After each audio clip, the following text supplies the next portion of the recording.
I like what you just said, being in the trenches, because Yeah. if you have a regional job, and once again, if you're the unnecessary overlay, We call them okay, seagulls. why seagulls? They fly in, they crap all over, and then they fly out.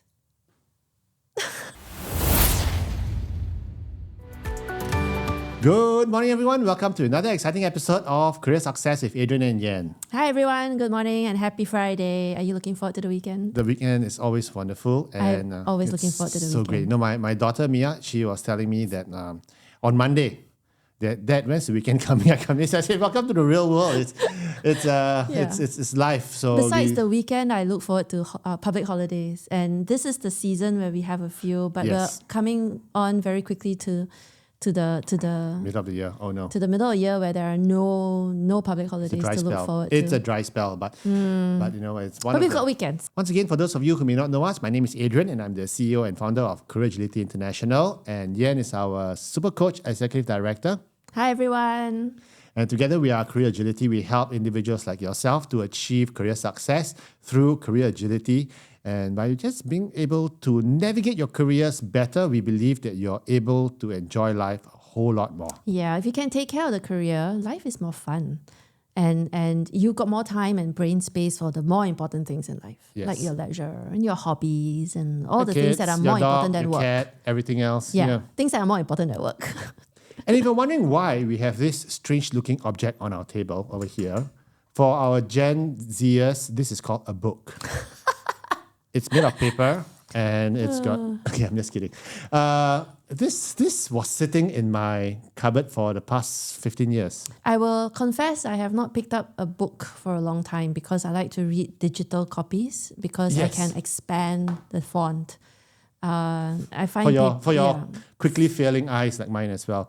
mine are So this book is an interesting book. It's really one which we recommend you good. to read. It's called Influence Yeah. Without Authority. And it's written by, I always get names mixed up, Alan Cohen, and David Bradford. Okay, it's a remarkable book because it was written so long ago, in 2004. the ancient wisdom is always It's just sad if you're talking about 2004 being ancient, okay? But ancient you're wisdom. right. You're right. It is. It's 20 years ago. What's remarkable is even more ancient wisdom is your Napoleon Hill, Think and Grow Rich, your How to Win Friends and Influence People. Yeah. Those are The still Dale classics Carnegie that books. still work today, which is really amazing. Yeah. The wisdom is, I think, timeless. Yeah. And again, quick tip for those of us who don't like books, you can always get the book summary online somewhere. So there are apps for it, and there are things that can summarize for our brains today because we're consuming information faster and in little bite-sized pieces. So it's been a while since I've picked up a book, And I it's confess, okay. it's been a while since I picked up a book. That's why when I was reading this over the weekend, Reading? I was literally reading and taking notes. And what was cool is that You this book, folded the page. yes, something That's you could sacrilege. not, something you cannot do with in ebook. You can fold a page.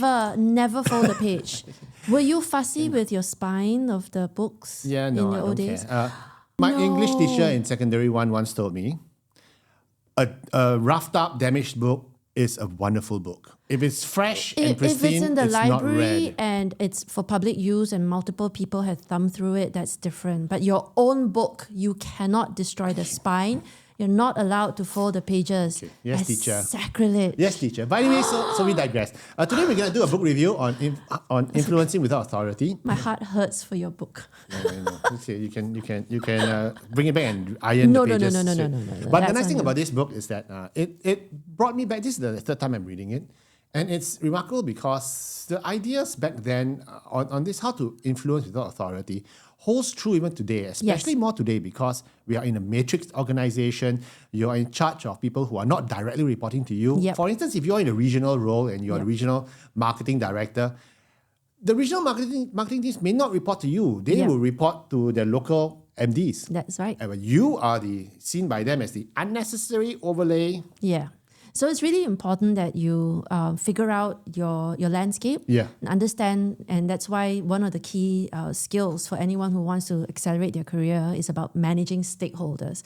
But we hear this all the time. It's such a piece of buzzword. No, right? when you use the word stakeholder, I'm thinking of dinner Steaks. table.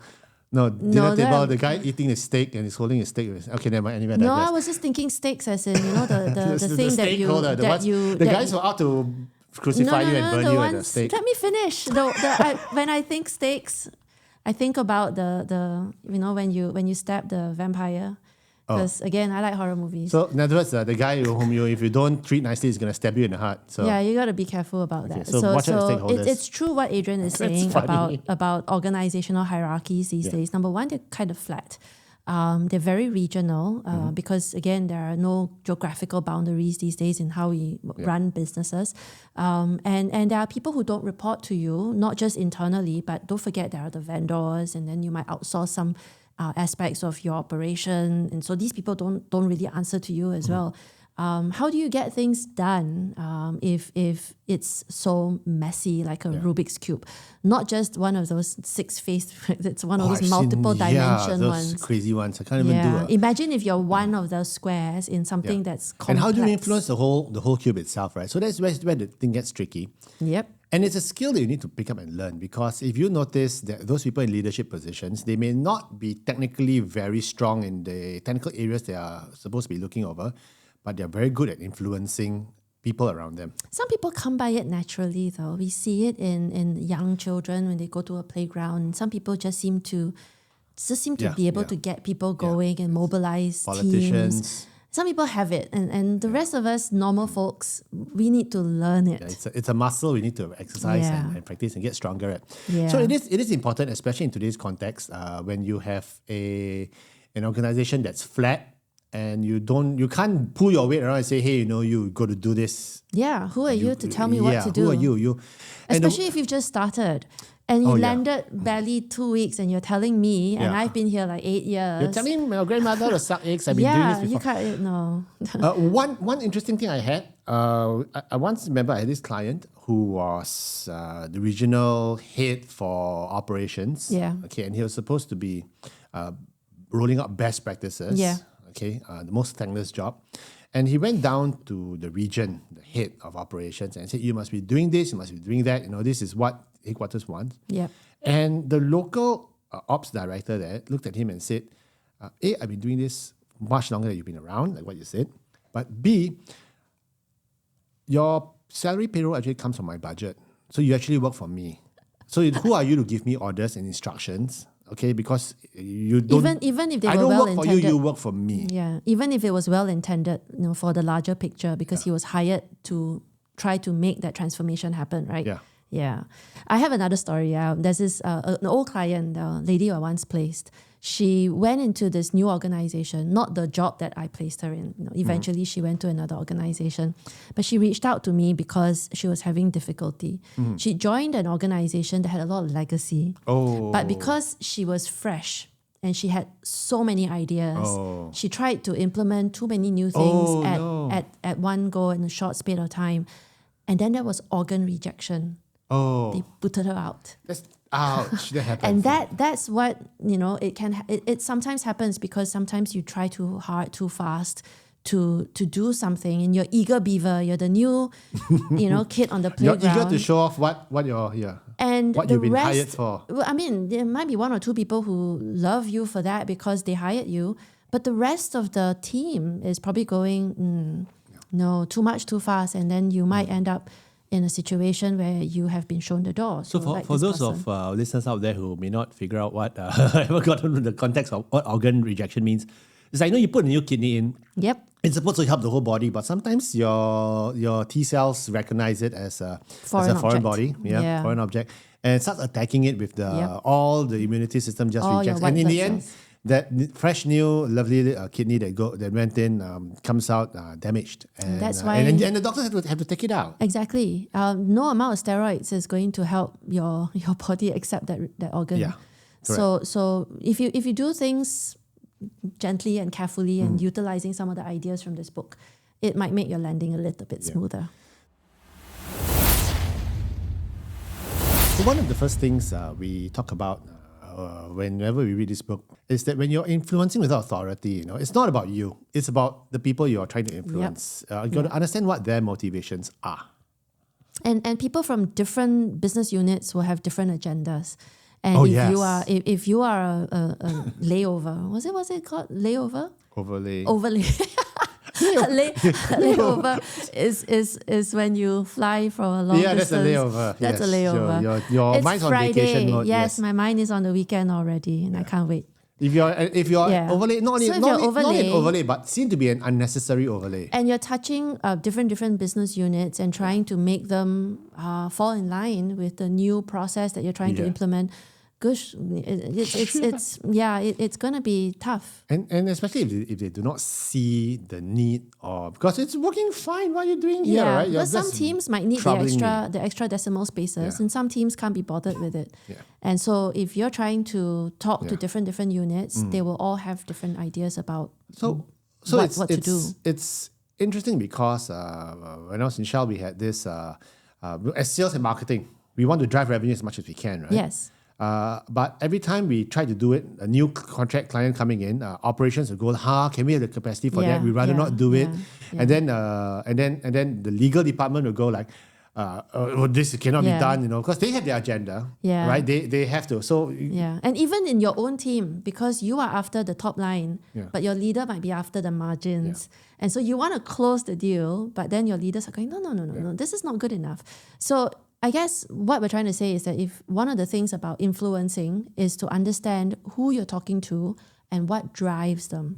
And once you know what drives them, then your communication will be a little bit more tailored. yeah, To it's the true. people Which you're also talking means to. you have to reach out to them and talk to them Yeah. and get their point of view. And it might delay your execution. Yeah, but I think it's still important to understand where they're coming from, I what just their hurt concerns myself, are, right? delay my execution. As if I'm going to get my head locked off. in more ways than one, yeah. So Yeah. it's important for you to sit down and understand where they're coming from. If they're Yeah. resisting, why are they resisting? Yeah. And it could, once again, it could be rational, it could be irrational, it could be an ego thing. Yeah, and whatever you do, don't escalate on them and force it down. That's going to be just rough for the next project that you got to run. But sometimes you might have to. You might have to. It yeah. depends also a lot. But I'm always very cautious about stepping on the toes of the people you have to work with today because They might be attached to the ass that you have to kiss. tomorrow. So that's, again, we want to have positive interactions with our colleagues. Yeah, so that's what we're after. So it is important again, for you to understand their motivations and understand their perspectives. And the tricky part is not just understanding their motivations, but how do you align their motivations to yours? Yeah, and once I understand it, so what? Yeah. If I'm still going to be belligerent about it, it's not going to Yeah. make any difference. Yeah. Yeah, I understand where he's coming from, we- but no, we- it still needs to get done. Yeah, so we had this client who was in sales and trying to sell more products. Yeah. Okay. And unfortunately, the supply chain guys were not helping because they're saying that we are so overloaded already. And we cannot take more of these products. If you're selling, you're increasing the volume. You want to 3x. We can't 3x. And what was interesting was that he understood their concerns. What he did was he said to them, look, the new products I'm pushing are actually low volume products, higher margin, low volume products. So what's going to happen is the more we sell, the less you do actually, because there are less physical products going through, and these are smaller. So you actually have more time to align all your operational bits, and they like the idea. So sometimes Yeah. you need to understand what their motivations are. And express them appropriately. Yeah, and what they want. It's like negotiating with kids sometimes. Right. So if you go brush your teeth now, you can have the lollipop later. That's a bribe. That's not negotiation, but that's a bribe. But it works. It It's works. the same difference. So you have to figure out what the motivations are, which means an outreach, and you have to understand where they are and Yeah. align them to yours. And you might require some creativity on it as well. Yeah. And so starting point, understanding. And then after that, you can help yourself build more trust and rapport with the person. So Which understanding is- is stage one. Yeah, Then true. stage two is building those bonds that make working with each other a little bit smoother. Building rapport and trust is very critical when it comes to influencing without authority, because you don't have the power to tell them to do what you want to do. What Yep. you do as I do, right? How does that help actually? Having the good relationship with the people. Well, I mean, if they like you and they know your motivations are sound, and I trust that you have the best interest of the team at heart, then it makes it more. I'm more willing to listen. I think that's already half the battle. That's a win won. already, right? Yeah, right. That's If a I'm willing to listen and then I'm willing to contribute some other ideas where it makes my work a little bit easier, yours as well, and then we get a win-win outcome. Again, easier said than done. But that's the starting point, isn't it? So you have to understand first, and then when you communicate, you try to help them understand where you're coming from. Yeah. So it feels like a help me, help you, help me, help you, then help me back. Help me. Okay, sorry, you lost me. Help Help me, you. help you, help me back. And it's but the thing about the trust and rapport, it's not going to be an overnight thing. Yes. And that's very How do you important to build trust and remember. rapport? It's easier said than done, isn't it? So you What's the know, best way I love to build trust and rapport? tell me. Beers. But I don't like beer. Tough. Exactly. You can watch me. So yeah, it's not as that's tough, that's straightforward tough. as it sounds. So Sometimes you have whenever to, sometimes you have to be in the trenches. And with you know, someone. I like what you just said, being in the trenches, because Yeah. if you have a regional job, and once again, if you're the unnecessary overlay, We call them okay. seagulls. Why seagulls? They fly in, they crap all over, and then they fly out. Okay, I thought they fly in and steal your potato chips on the beach. Well, yeah, that too. And then you have to clean up once they leave. And so when a regional person comes in, there's so much preparation work. And then when they fly off, there's so much follow up and clean up. Why? I like that. It was Seagull. intended to make the regional person look good. So, okay, once again, Just saying. if you're one of those seagulls flying in to poop on people Corporate in the life. region, okay, what you can do to build rapport is bring the team out for lunch, for dinner. You know, it's always the late night karaoke's. No, I wanna go home and sleep. Yeah, but when you do that, if you're flying in and you're just doing the stuff and flying out, Yeah. there's no chance for building the relationships. And to build and deepen it once you have deepened the relationships, things get a lot smoother. I like to call it the grease. I get that. But again, I think a lot of the team bonding shouldn't take away from your team's personal time. So please No, don't hang run on, hang team on. bonding on a Saturday. No, of course not. But Or if you're flying in, evenings. but if you're flying in, Yeah. and you're 3 days there, dedicate at least one evening. One evening, but not too late. So no to- karaoke sessions. I don't know. Maybe it's an optional thing. You know but, what I mean? For me, the best relationship building exercises have always been not the formal. Hey, let's go to the field and let's do some team building. Yeah, no, But none of it's- that. It's always None the of that. chill Yeah. evenings, even one-on-one with one team, not the Yes. whole team, but Yeah. with your key stakeholders. Yes. Just say, hey, where do you guys go for dinner? You know, Let's go sit in down. my experience, the ones that fly in run a town hall, give instructions, and then fly out are the worst. But at the same time, if you take the effort to have one-to-one conversations, then I appreciate that. But more importantly, I think the best way to build a team bonds is to roll up your sleeves Yeah. and go see the customer together with the people, or go see the Yes. operations, Yes. go talk to the people on the ground, and don't just do the window dressing. The political hypocrisy is so Yes. clear. So And again, one thing, yeah. when I was in my old hunting firm, I had a British boss, Yeah. and he used to say that the difference between the British troops, especially in World War II, was that the generals and the colonels and all those guys are actually down in the trenches with everybody. Yeah. And they're mixing around. So, and if you die, the troops die. Not like in Singapore where you have the generals and everything all in the aircon room somewhere, right? They're not I don't on the know. ground. I'm sure they I've are never because served we are the so we are so protective of our stars. But I've never but served it's in the interesting because if you look at Napoleon himself as well, Yeah. The troops loved him, Yeah, they loved him. They would die for him because he Yeah. spends time. He knows his troops by name. So Yeah. it's important for you to build trust and rapport Yeah. if you want to influence without authority, Yeah. because that's what Real being- leadership is. Yeah, really, that's all about. Yeah. So bear in mind, and it's going to take an investment in time, investment in energy, and it's going to cost you even more if you're an introvert. So Yeah. just be prepared for it. Yes. Introverts who take on tough jobs and tough projects, But I beg to differ sometimes because introverts make the best communicators. I agree. Obama is an introvert. He's still, and he's one of the best orators ever because he makes sense. Yeah.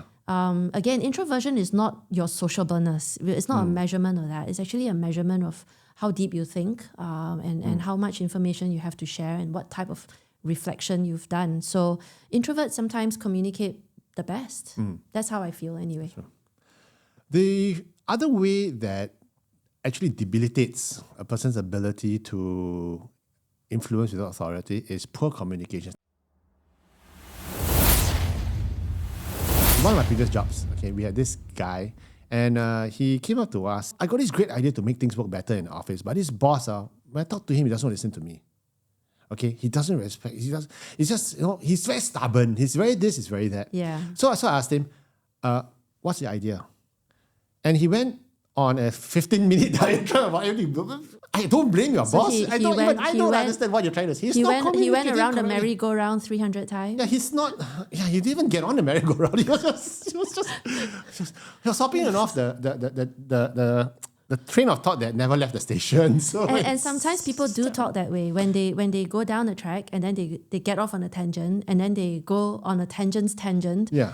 And they don't know where they started. This guy, when he gets excited, he stammers. Oh dear. And so it's like, I actually have no idea what you're talking about. And he was there blaming his bosses for his boss for not listening to him. Because his bosses got no time. You got no time. So that's why if you want to influence, you have to communicate very effectively. Yeah. And I think that is important as well. There was a very good book, The Culture Map, I can't remember her name, because different cultures also respond differently to different cues. Exactly. And I've got a story on that. One of my clients, she was describing her experience in the North. So in North Asia, she was doing some work. Okay. And at the time when it's still very acceptable for them to be smoking. Oh. So there was a lot of smoking and drinking. And she decided, and again, that culture is very patriarchal. So, and as she's a woman, and so she said that she had a little misstep because she said, very well-meaning and saying that smoking's not good for your health. Wait. Was she working? Shut down. Yeah. She works at the same company and stuff. So her colleagues just shut down. Wait, but it's not a tobacco company, right? No. It's like No.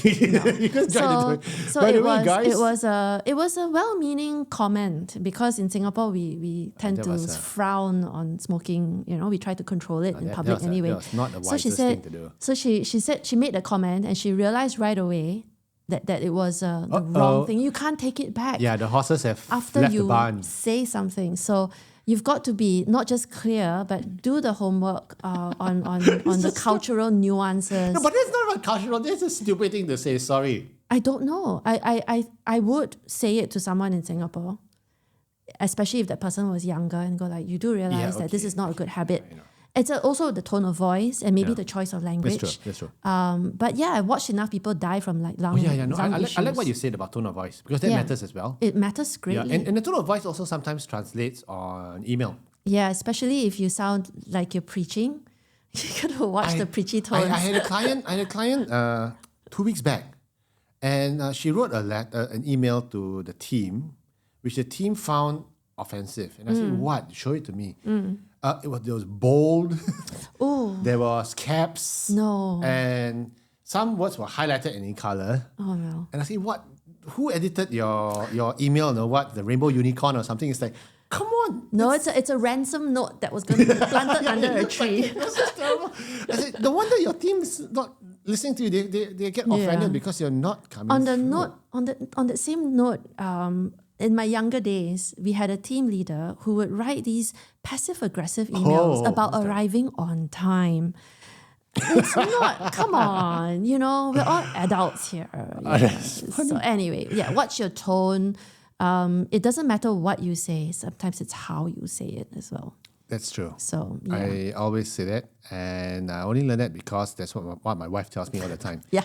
What did I say? I can imagine. No, it's your tone. It's not what you say. It's how you say it. But it's like, stop shouting at me. My wife would say, I'm not shouting at you. Actually, No. I say the same thing. I say the same thing to but my the husband. tone. Same. He doesn't realize it. He didn't think that his voice was. But we are not shouting. It's just that our tone sounds a bit harsh. It just goes up one octave. Yes. And suddenly it's shouting to the other party. So once again, you have to watch your tone of voice. Yeah. Okay. Yeah. Especially when you're talking to your spouse, to your wives. But So that's major influencing without authority, and I'm sure it gave you a lot of practice. no, my experience of influencing without authority comes mostly from my kids. Because you think you have authority, but you don't. You try convincing them to. That's quite funny. Yeah, it's not. Trust me, you think that, no, eat your dinner. No. Yeah, so you have to speak the Gen Z language. So do you understand all the latest buzzwords that they're using? No. But lucky, I think my kids are beyond Gen Z actually. No, they're Gen Zers. Gen Zers? Yeah, Okay. Gen Zers. To your point, I think you have to speak a language which the people you are influencing speak and understand as well. So that's something. And it complicates things even more when you're influencing individuals of a different generational culture. Yep. You know, because they're going to look at you and go, okay, boomer. Yep. Then you're just biting your tongue to Yep. explain that Yep. there's a difference between Gen X and boomer, you idiot. Okay? Yeah. But you Yeah. cannot tell them that because No. they're idiots. Yeah. So, but you can't tell them that either. So, yeah, so you get what I mean. So you have to communicate in the language. Yeah, it gets very complicated because not just of the cultural differences, but in any work environment right now, there are people from different generations. And so you'd use a different language for someone who's older. Yeah. You would use a different language if you're talking to a millennial. And then, of course, the Gen Zers are now entering the workforce. They're in their early 20s. You overlay that with different cultures. You try Yeah. speaking to a Japanese And then versus there's the gender issues as well. yeah. So okay, Because we're all very woke now. so it gets complicated. So And then we can't if- tell if they're non-binary sometimes. So, So if you're stuck, wow. just circle back to us.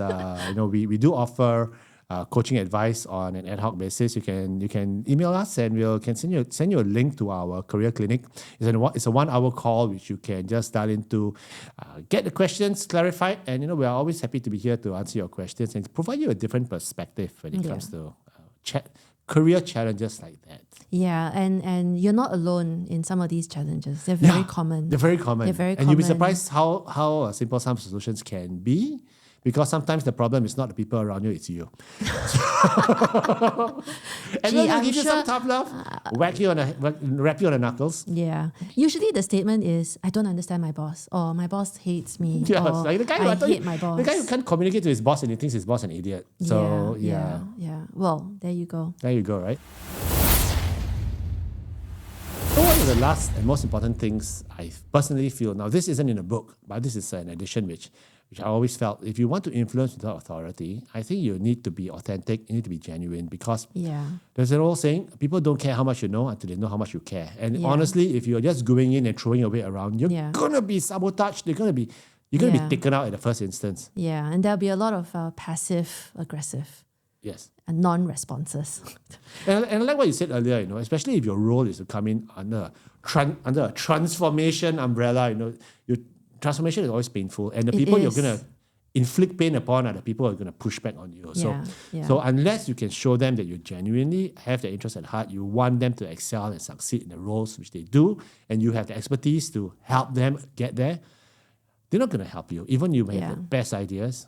This is also particularly, I guess, tough for some of our senior clients who have to push an idea that they don't necessarily believe in because these ideas come from HQ.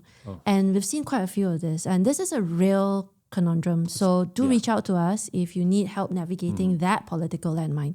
So you can't sound authentic if it's an idea you don't believe in. I can guarantee it. And yet you have to go to work every day to rally the troops on something that you're going, that's tough. That's tough. Come talk to us. And I think people have very finely tuned BS detectors. Oh, nowadays. yes. We call it political hypocrisy, don't we? Yeah. So I had Window this- dressing. I remember I once had this boss in one of my previous companies, and she used to say, "My door is always open. Right. You got any problem? My door is always open. All you need to do is just book a time with me, and I will sit down with you because my door is always open. And you try to book a time with her, right? The appointment is next month. Wow. My door is always open, but when it's open is another different story altogether. And it's #true story. So it's a lot. You're right. I like the word where you said professional hypocrisy, because they are really professional at being that. It's a tough one. I mean, this is one of the reasons why cultures can be toxic and reason for high turnover. So leadership is tough. There are a lot of landmines you have to avoid, and also to try to build bridges over these landmines.